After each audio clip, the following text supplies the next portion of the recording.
¿Seguro? Piensen bien la respuesta.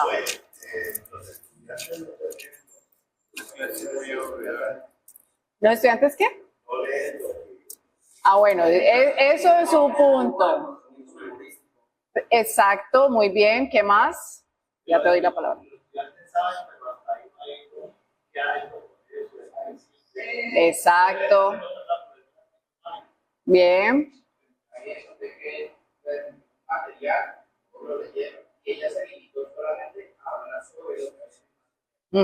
Bien. Bien. Muy bien. ¿Ya lo dijeron todo?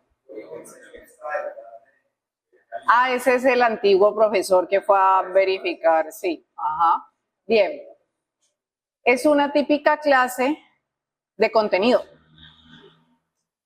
Es cuando yo asumo que hoy voy a dar la célula, mañana el átomo, luego tal y así. Y eso como que no se conecta, entonces usted ve la célula, la evalúa, ve el átomo, lo evalúa, ve tal cosa, lo evalúa y así sigue sucesivamente. Ese es el modelo que aplica muy bien en ese contexto de la historia. Y hasta 1990 era el modelo de educación por excelencia. Por una razón, la información estaba en la cabeza del profesor o en un libro en la biblioteca. Yo sé que muchos de ustedes padecieron ir a buscar algo en la biblioteca de la universidad y tener que pasar por un montón de libros hasta que lo encontraran. ¿Sí o no? Bueno, porque el acceso a la información pues, era limitado.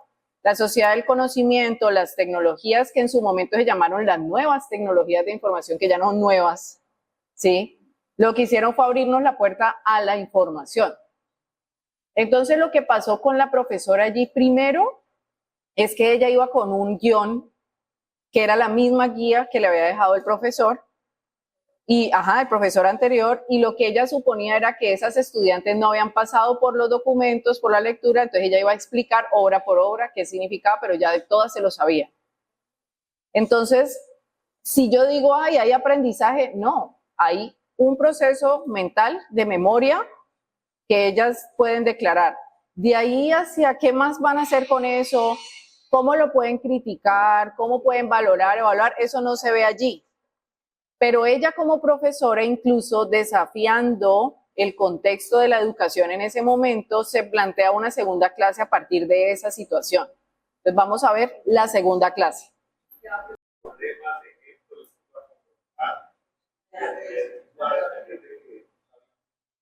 Ajá. Análisis crítica. Exacto. Ajá. Exactamente. Y principalmente, ya te doy la palabra, las conflictuó.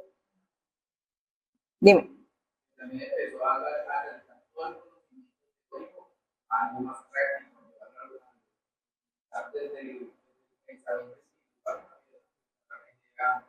Exacto.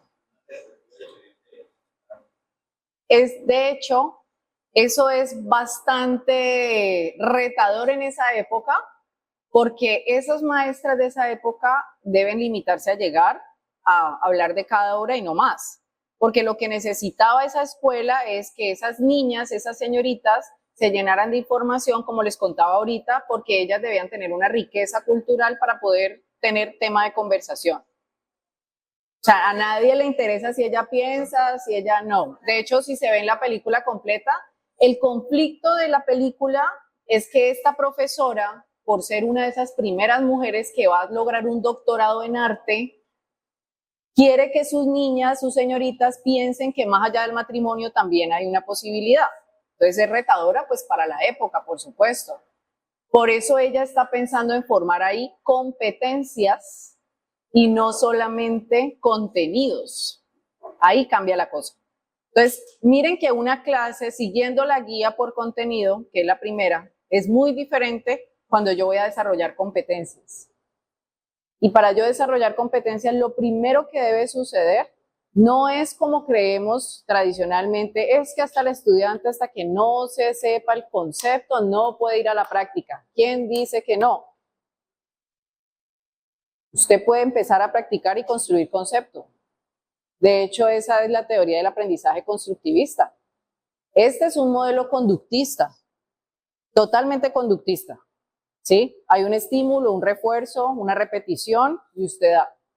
A mí me enseñaron matemáticas llenando álgebra de Baldor, ¿no?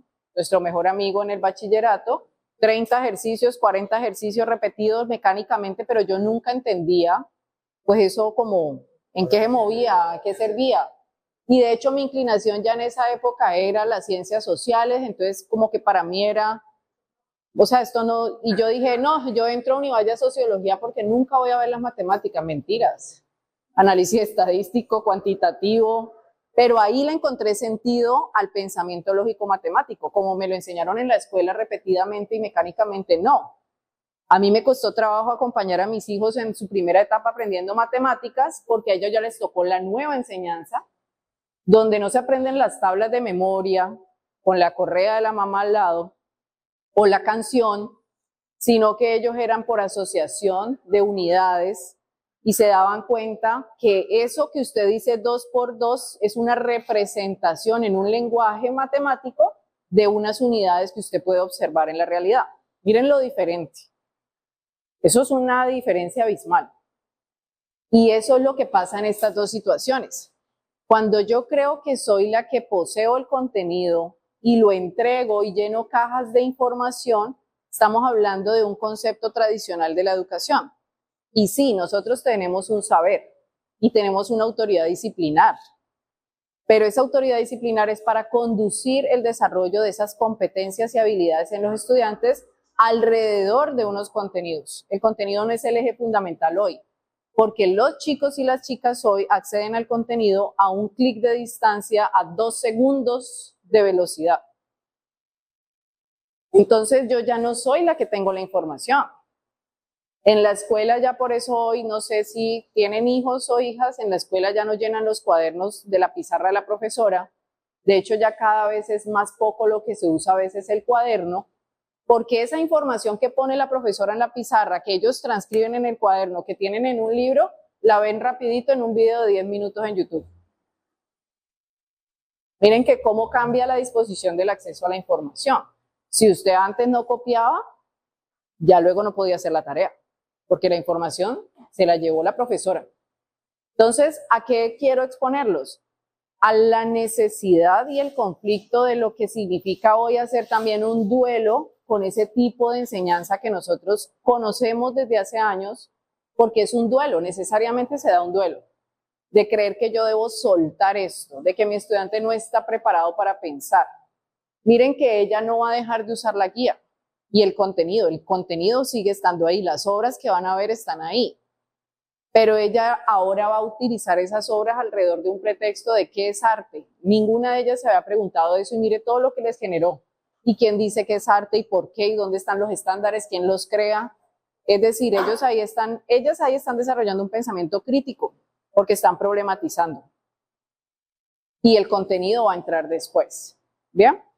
Entonces, teniendo esto en mente, quisiera saber qué tan cercanos o no se sienten ustedes, por ejemplo, de estos cambios de la educación hoy.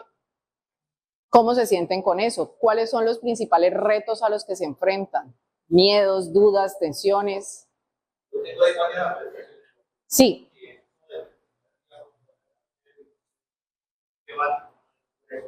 Sí.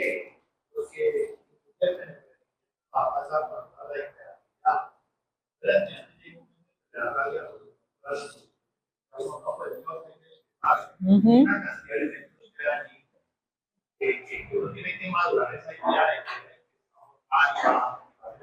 que porque si no termina diciendo de la luz de el tablero no vuelve pero no lo para pausar y haciendo eso.